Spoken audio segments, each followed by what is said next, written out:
have massive achievement gap in a lot of different areas. We have achievement gap between people in high poverty districts and low poverty districts. We have achievement gaps between private schools and public schools. We have achievement gaps between charter schools of different types. The way to close it is to focus on funding our public education system and all of our schools, our public education district schools, fully, so every kid has a chance at an excellent public education system. We don't do what we've done in the last 9 years and accelerated under Governor Ducey's administration, taking money away from our public district schools and going to whatever the latest trend is in privatization, because it is a trend right now. We don't take that money away. Every time $5,400 gets taken from a public school and given to a district school, given to a private school with no accountability in a voucher, particularly places that don't even have private schools, they really get screwed over. There's a big gap between rural areas and urban areas. If you're in a rural area, you're not going to get the benefit of any of those vouchers. It's your public schools that are going to get gutted with funds. This is exacerbating every gap we have. Another way that Governor Ducey has exacerbated the achievement gap is our JTED system graduates 98% of the people who take part in our high schools, our career and technical education. Our overall rate is 78%. And he took away $30 million and gutted our JTED system as his first move in his first budget in office. You don't make the achievement gap worse, number one. And then once I get into office, we will finally attack it. Thank you. Dr. Garcia. This is a minute?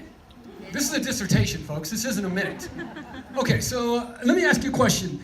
The gap we're talking about is race and income, period. We got to talk about it that way. That's the gap. And the very first start to addressing it is talking about it that way. We have tremendous differences based on students' race and the income that their families make. And those differences, the question here for you is, what's the role of schools in that? Where do gaps begin? Where do gaps come from? They come from schools? Children spend only 15% of their lives in schools, 1-5. The other 85% is spent outside of schools. Achievement gaps start outside of public education.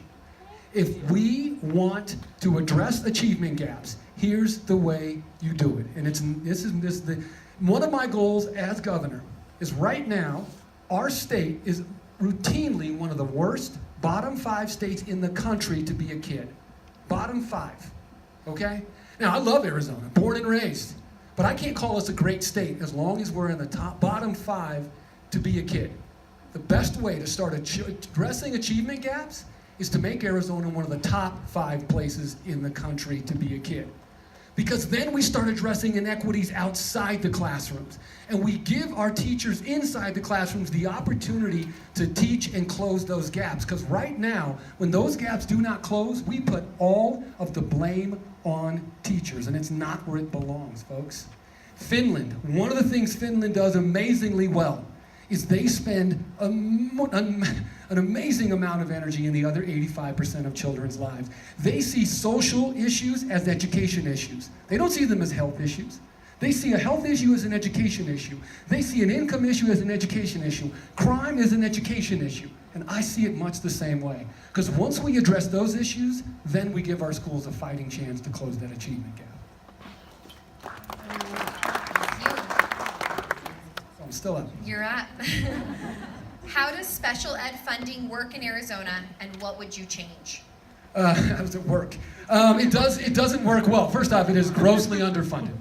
Grossly underfunded. We have tremendous gaps in special education funding. And this isn't just an Arizona issue, by the way. A lot of the regulations come down from the federal government with respect to requirements in special education.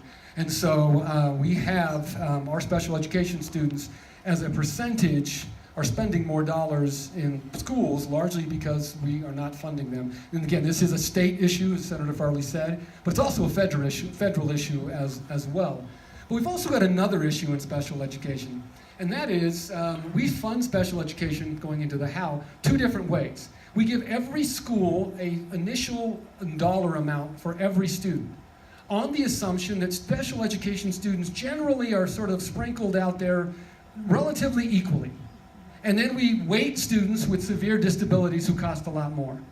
The problem with that system right now, special education students, is we have schools that have very few to no special education students.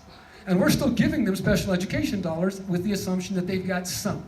And we've got to change that so that dollars get funded, get sent back to schools where we have special education students enrolled. We do have schools in Arizona that have very low to no special education students, and they're getting special education dollars that they can use for other purposes.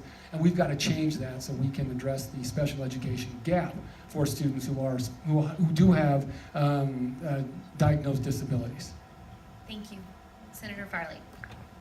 Well, this has been a problem for quite some time, actually. We have two weights of how children who are special ed are funded in Arizona. There's Group A weight and Group B weight.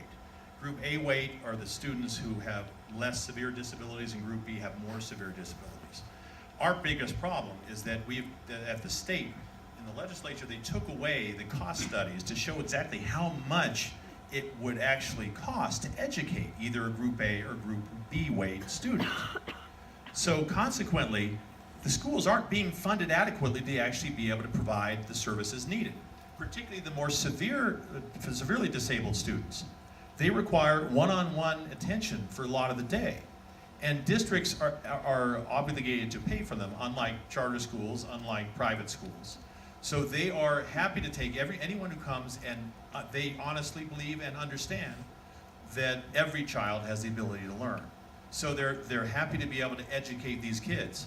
But the state isn't giving them the money to be able to do it because there's no cost study.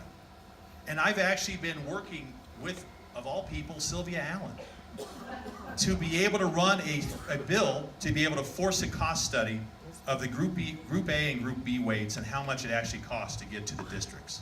Because right now districts are in crisis.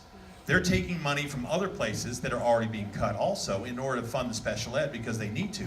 But it means that I've been to districts where they have groups that have collapsed on classrooms because they can't pick the money there because they've cut the building renewal funds at the state level. And they're putting it into the Group A or Group B weight in order to make sure that the students get the money they need. So we have to first, as a state, find out how much does it actually cost and then give the schools the amount of money it actually takes to make sure that these kids get the education they deserve. Thank you. Our DACA kids, our dreamers, are some of the most inspirational students that we have in our state. They are the future of our state. And I will instruct that the regents had better immediately give them in-state tuition. I will instruct the attorney generals to back that up. We may have a little battles depending on whether we get the same attorney general or whether we get January Contreras, who I'm certainly hoping we're going to get. And then we'll be able to move forward when we are able to make that happen. Because to say to a kid who came across when they were a kid and came to America, and it's the only place they've ever known, that they should be deported back to a place where they have no friends and no family and no support system, is in some cases literally a death sentence. It's not simply deporting. It is our job as governor and as the legislature and as the state government to protect our citizens from harm. And while they may not yet be citizens, they will be. Many have served our country in the military. They've worked as hard as they can, and they are the future of our economy because of how well they've done in our schools and in our colleges. To take them away and kick them out of this country is not what you do when you're a leader. So my administration will advocate for DACA students and stand up to the Trump administration with anything they may try to throw at them. Look, we're going to do everything we can for our DACA students. We are going to give them, we have to work on in-state tuition to make sure that happens. We're going to make sure they have a path to citizenship to make sure that happens as well. This is a heartbreaking issue, folks. My wife and I have helped several DACA students personally. And it came across to me because I went and gave a speech to a high school class. And I gave this, bootstraps, you can make it kind of speech. And then I had a couple students raise their hand and tell me they were undocumented, and all of the obstacles that they had in front of them. And I realized that speech that I've heard a ton of times that I had just come to believe was true, that I thought we were about as a country did not apply to these young people. And that shook me to my core. And it was from that moment on that I have worked hard personally to help DACA students get through education. I worked very hard to help a student get her started through a first year DACA student get tuition at ASU, and she paid for the rest. She's amazing.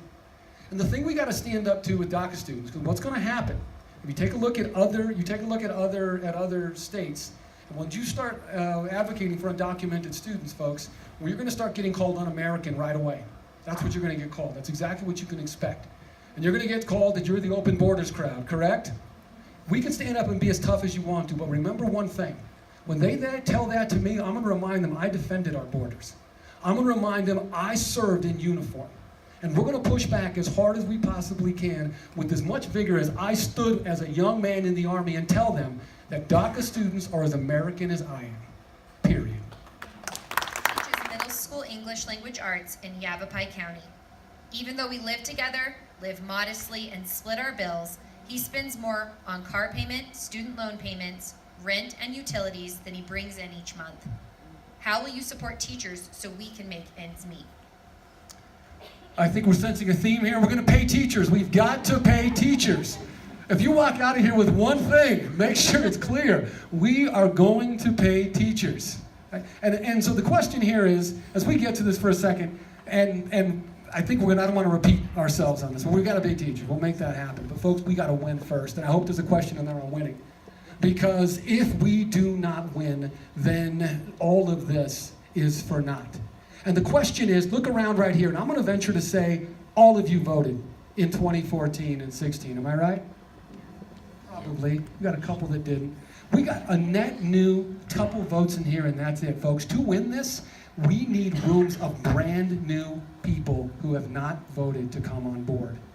In order to win, and it's very simple, this is what our plan is, this is what my campaign is about so we can pay teachers. Our campaign is about changing the electorate. That's what we're going to do. When the electorate in Arizona, when the general population looks, or the electoral population looks more like the general population, we win. And we not only win today, we win for a long time and we govern for a long time. And it's very straightforward. The electorate needs to get younger and more diverse. That's the path. And our team, our campaign, is geared specifically to do just that. Change the electorate so that it becomes younger and more diverse. So the teacher out there, yes, we're looking to pay you, but first we need to win. And in order for that to happen, we have got to fundamentally change the electorate. It is what we're doing. You should know that our team, we have 7 regional teams here in Arizona, already working, and over 1,000 people, 1,300 people, already working on our teams in this state in order to make that happen.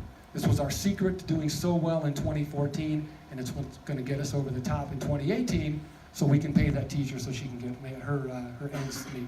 Thank you. Thank you. All right, Senator Farley. You're going to get raises. You're going to get 20% raises. And let me tell you how.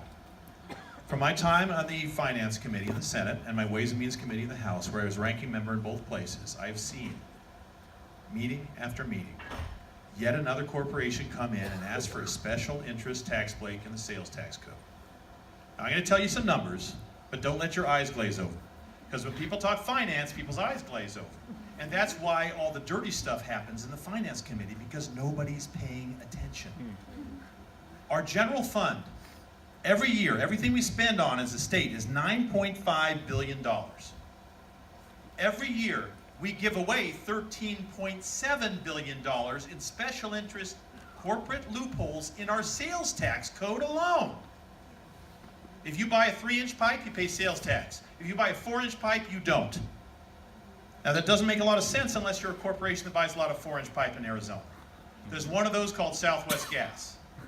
We all pay money every year, every month, so that they hire lobbyists to get breaks for their company, which is in Nevada. We've lost $90 million from that one break alone in the last 10 years. There are 330 other loopholes just like that.